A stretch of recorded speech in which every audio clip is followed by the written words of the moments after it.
Coba halaman 44 dilihat. Pertanyaan yang pertama, nomor 1. Nabi Muhammad memerintahkan para sahabat untuk hijrah ke Habasyah. Menurut pendapatmu, apa yang menyebabkan para sahabat Nabi Muhammad hijrah ke Habasyah?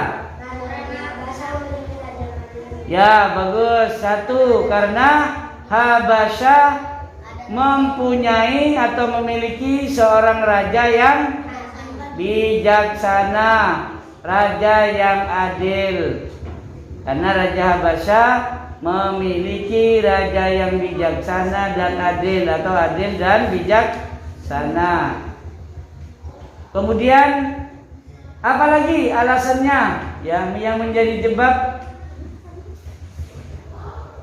Ayo, yang menjadi sebab hijrah ke Habasyah.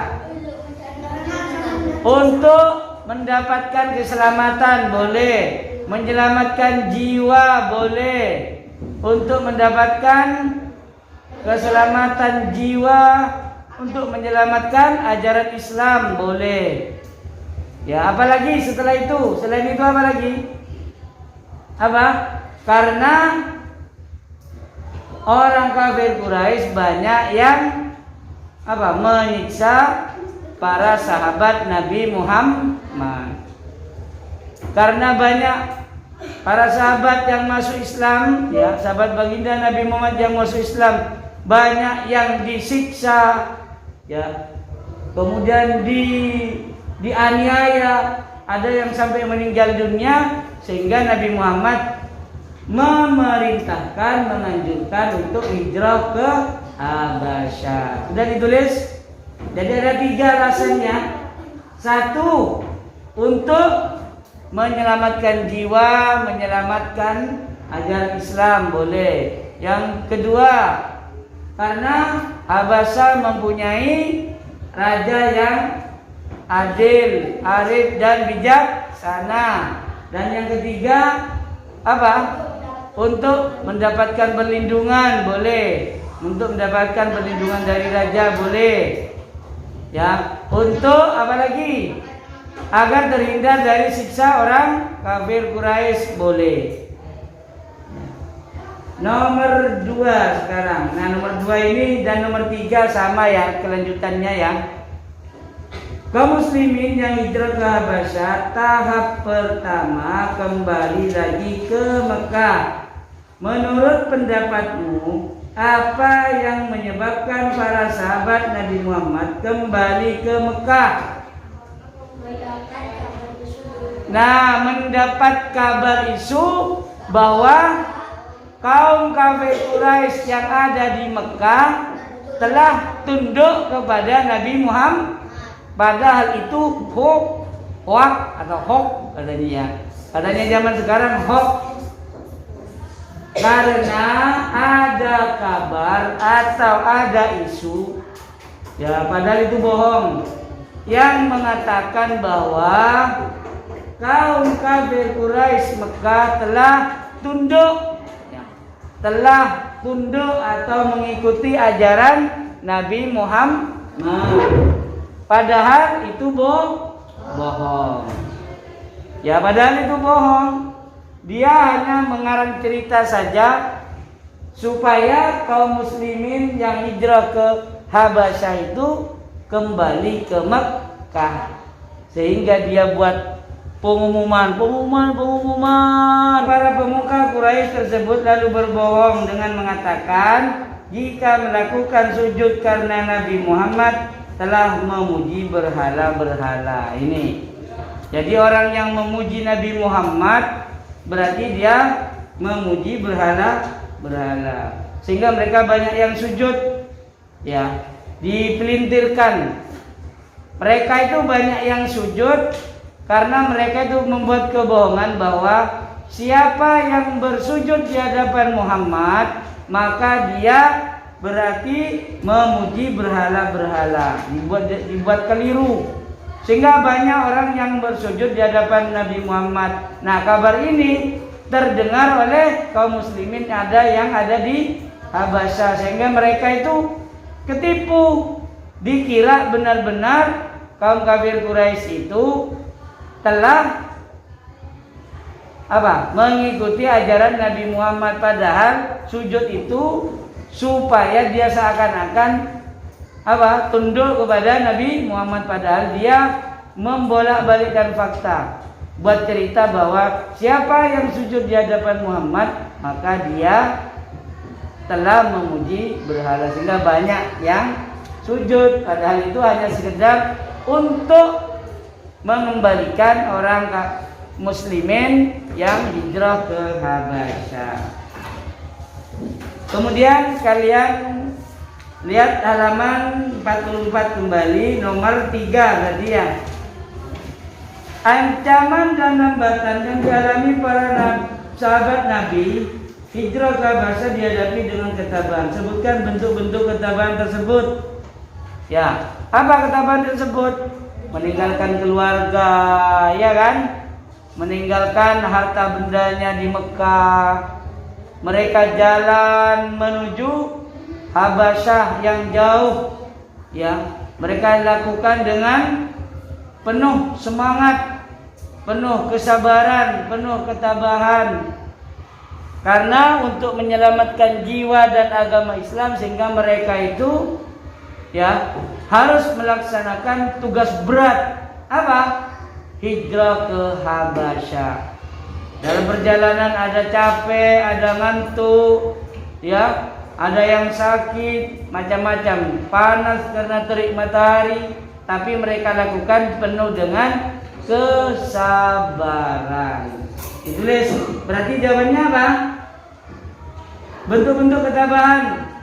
Meninggalkan keluarga, sabar meninggalkan keluarga, sabar meninggalkan famili yang ada di Mekah, sabar meninggalkan harta bendanya, sabar menghadapi rasa capek, rasa lelah, panas matahari, dilakukan dengan penuh kesabaran.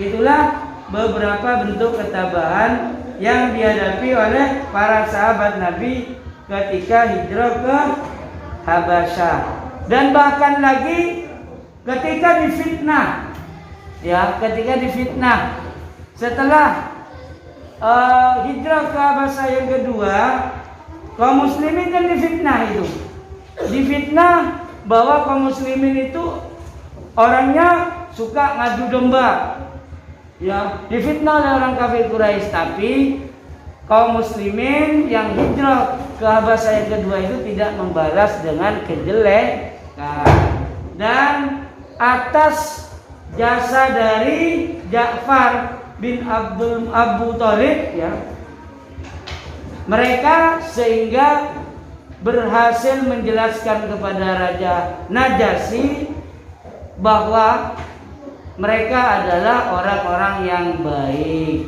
mengikuti ajaran Nabi Muhammad, melanjutkan perjuangan ajaran Nabi Isa. Kemudian nomor berapa? 4 berarti ya. Tadi nomor 3 kan? Nomor 4. Kaum kafir Quraisy membuat undang-undang pemboikotan kepada keluarga Nabi Muhammad dan kaum muslimin. Sebutkan isi undang-undang tersebut. Apa? Nabi Muhammad SAW dan kaum keluarga setelah hidupnya tidak dibenarkan menikah dengan kaum Quraisy. Ya, memutuskan hubungan. Intinya memutuskan hubungan. Tidak boleh ada hubungan tentang jual beli. Tidak boleh ada hubungan tentang kesehatan. Ya, tidak boleh ada hubungan tentang apa lagi? Kesejahteraan. Artinya tidak boleh ada hubungan kerjasama. Ya, sehingga pada waktu itu memang berat kaum muslimin. Ya, kaum muslimin pada waktu itu memang benar-benar sengsara. Kenapa? Karena ketika ada yang sakit tidak boleh beri obat ke dokter. Sudah diputus di situ. Nggak boleh jual beli ke orang Bani Hashim dan juga kaum muslimin. Jadi kaum muslimin itu nggak boleh belanja, nggak boleh ada ke tabib buah macam-macam, sehingga banyak siksaan, banyak penderitaan. Selama berapa tahun pemboikotan itu? Ingat, selama 3 tahun. Di mana isi pemboikotan itu ditempel? Di dinding Ka'bah. Jadi setelah 3 tahun ternyata papan nama pemboikotan itu jatuh. Kenapa kok jatuh? Karena dimakan rayap, rapuh. Selama 3 tahun rapuh, berarti disitulah tidak ada atau tidak berlaku lagi isi pemboikotan. Lanjut, berarti nomor 5 sekarang.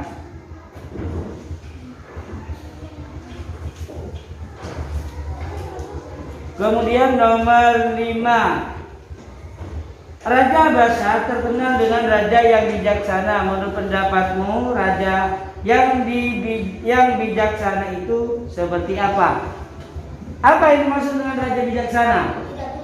Ya, Raja Najasyi itu, Raja Abbasah itu tidak pernah pilih kasih, membela yang benar, ya, bukan membela yang salah.